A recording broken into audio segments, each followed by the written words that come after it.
이스라엘의 연속된 패배에 이어 오늘 본문에는 엘리 제사장 가문이 몰락하는 장면이 소개되고 있습니다.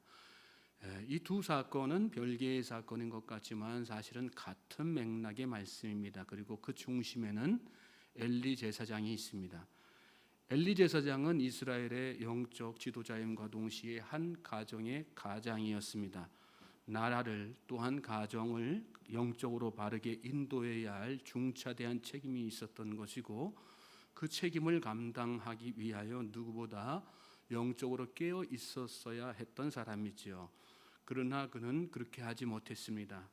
결과적으로 이스라엘은 블레셋과의 싸움에서 연속적으로 패하고 법궤까지 빼앗기는 수치를 당하게 됩니다. 수만 명의 사상자가 발생했고, 가정적으로는 두 아들 홈리와 비느하스의 죽음을 시작으로 가문 전체가 하나님께서 예언하신 대로 완전히 몰락하게 됩니다. 지도자가 중요합니다. 나라, 기업, 가정 모든 공동체가 그렇지만 신앙 공동체는 더더욱 그러하지요. 동서고금을 막론하고 교회 위기를 말할 때 대부분 교회 지도자들과 관련된 사건들이 있는 것을 보게 됩니다.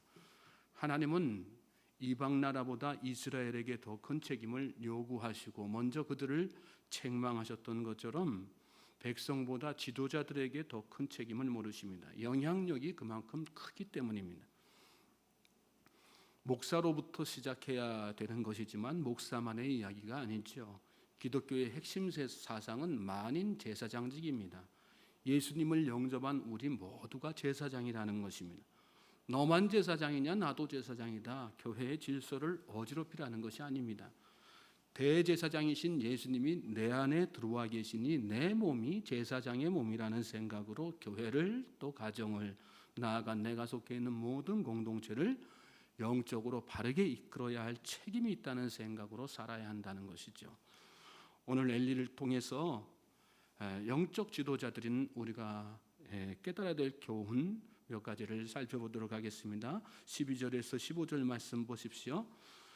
함께 읽어볼까요? 당일에 어떤 베냐민 사람이 진영에서 달려나와 자기의 옷을 찢고 자기의 머리에 티끌을 덮어쓰고 실로에 이르니라. 그가 이를 때는 엘리가 길 옆 자기의 의자에 앉아 기다리며 그의 마음이 하나님의 괴로 말미암아 떨릴 즈음이라.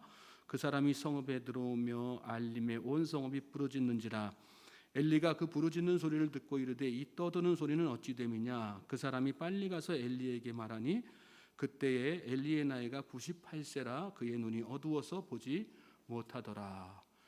홈리와 비느하스가 죽고 언약궤를 빼앗긴 블레셋과의 두 번째 전쟁이죠. 그 전쟁 후에 한 전령이 패전 소식을 전하기 위해서 실로에 도착했습니다. 실로는 이스라엘의 왕이 세워지기 전 사사시대 이스라엘의 수도였습니다. 여호수아 때 법궤를 그곳에 안치했기 때문에 수도가 된 것입니다.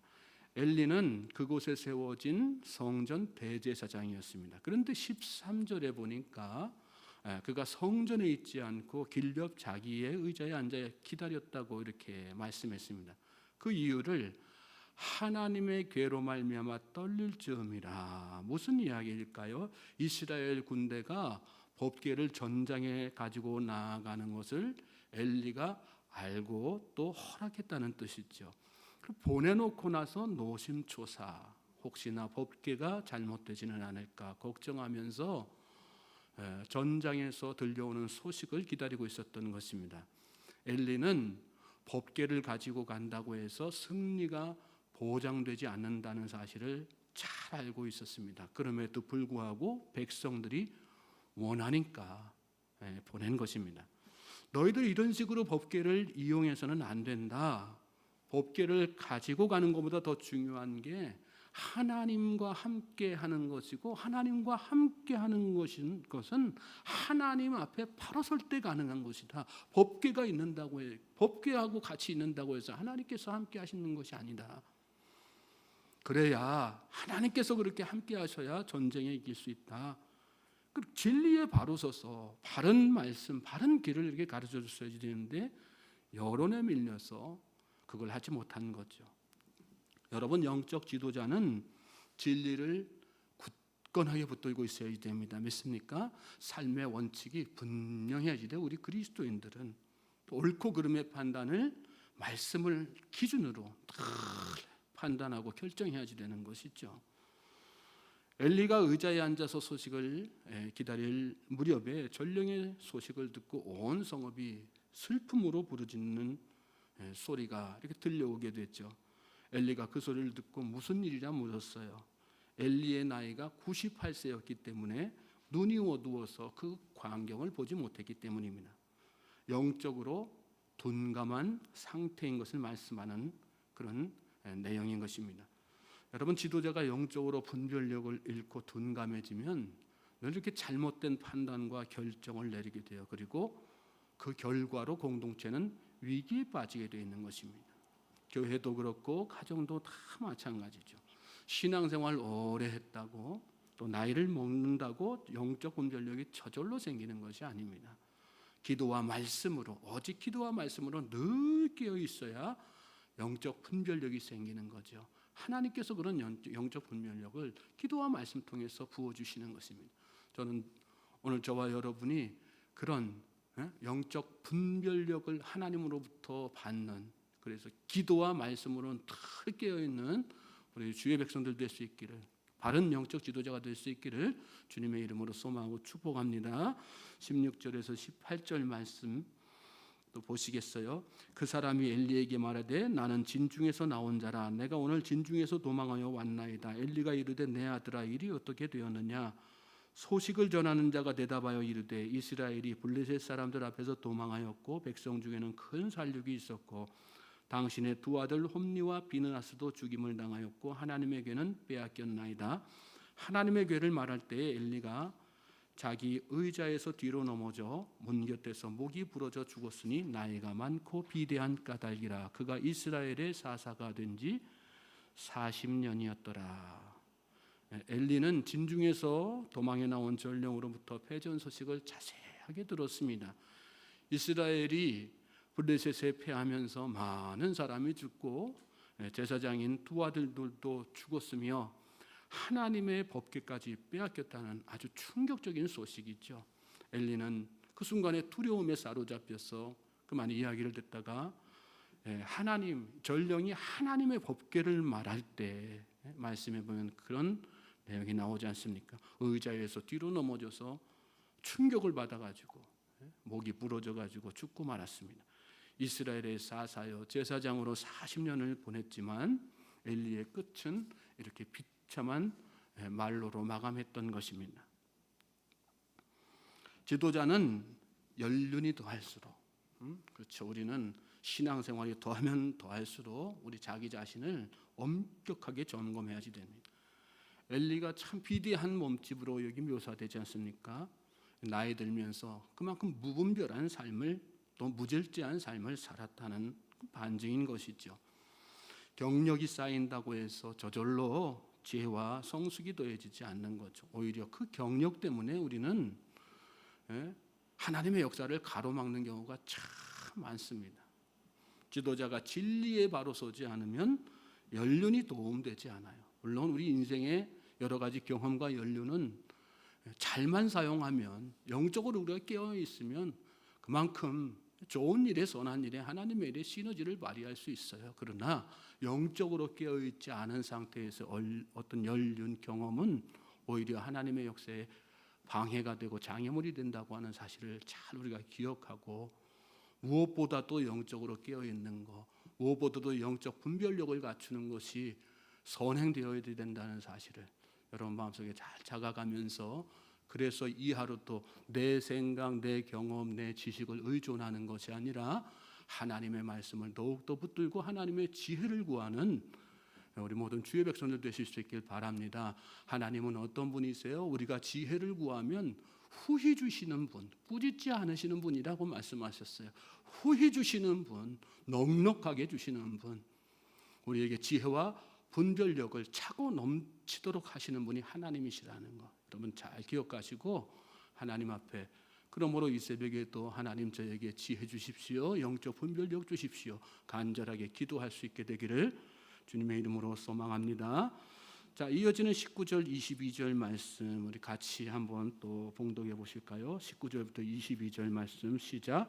그의 며느리인 비느하스의 아내가 임신하여 해산 때가 가까웠더니 하나님의 궤를 빼앗긴 것과 그의 시아버지와 남편이 죽은 소식을 듣고 갑자기 아파서 몸을 굽으려 해산하고 죽어갈 때 곁에 서 있던 여인들이 그에게 이르되 두려워하지 말라, 내가 아들을 낳았다 하되 그가 대답하지도 아니하며 관념하지도 아니하고 이르기를 영광이 이스라엘에서 떠났다 하고 아이 이름을 이가봇이라 하였으니 하나님의 궤가 빼앗겼고 그의 시아버지와 남편이 죽었기 때문이며 또 이르기를 하나님의 궤를 빼앗겼으므로 영광이 이스라엘에서 떠났다 하였더라.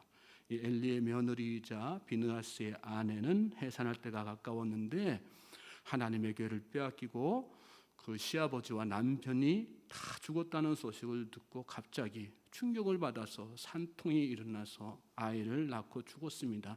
조산하다가 죽고 만 거죠. 이런 일들이 요즘에도 그런 일들이 많이 생기지 않습니까? 주변에서 아들을 낳았으니까 걱정하지 말고 두려워하지 말라 이렇게 이야기하는데도 이 며느리는 어떻게 해요? 그 말에 대답도 하지 않고 관심도 갖지 않았어요. 관념하지도 않았다. 말씀에 그렇게 나와 있지 않습니까? 영광이 이스라엘에서 떠났다. 그렇게 앞으로의 이스라엘의 암담한 미래를 또 자신의 가정에 그 답답한 앞으로의 절망적인 그 상황을 갖다가 이렇게 막 이야기하면서 그래서 아이의 이름을 이가봇이라고 짓죠. 그리고 한숨 속에 한탄 속에 숨을 거두게 된 거예요. 여러분, 지도자의 실패는 제가 반복적으로 말씀드리지만요, 개인으로 국한되는 게 아니에요. 신앙 공동체에 심각한 영향을 다 끼치는 것입니다. 제사장 엘리 집안의 타락과 몰락 때문에 하나님의 영광이 이스라엘을 다 떠났어요. 여러분, 하나님의 임재와 능력은 거룩한 곳에만 임하는 것입니다. 엘리가 제사장으로서 거룩해야 될 제사장으로서 영적 지도자로서 자신의 직무를 소홀히 여겼기 때문에 그래서 결국은 그 영향이 이스라엘 전체에 다 미쳐서 마침내 하나님의 영광이 이스라엘에서 떠나게 된. 오늘 저와 여러분이 우리 자신을 탁 깨어서 돌아보아야 될 이유가 바로 여기에 있는 것입니다. 내가 바로 서지 못하면 나 하나로 끝나는 게 아니란 말씀이에요. 가정이 잘못되고요, 자녀가 잘못되고 교회 공동체가 잘못되고 넓게는 나라와 민족이 이 세상이 다 잘못된 생각을 가지고 우리가 하루하루 깨어 있어야 되는 것입니다. 교회의 수준은 영적 수준, 지도자의 수준이에요. 가정의 수준도 다 마찬가지예요. 우리가 속한 모든 공동체의 수준이 영적 지도자의 나로 말미암아 결정되고 또 거기에 맞게 신앙의 어떤 수준이 된다고 하는 사실을 우리가 잘 깨닫고 그 막중한 책임감을 가지고 더욱더 나 자신이 하나님 앞에 깨어있기를 하나님 앞에 기도하고 또 그 마음으로 가정을 위해서 기도하고 교회를 위해서 기도하고 또 나라와 민족을 위해서도 기도할 수 있는 우리 주의 백성들 되실 수 있길 바랍니다. 저를 위해서도 기도해 주십시오, 여러분. 여러분 저를 위해서도 기도하시고요. 우리 각자를 위해서도 다 기도해 주십시오. 서로를 위해서 그렇게 주님 앞에 무슨 기도요? 건강하게 해주세요. 잘 살게 해주세요.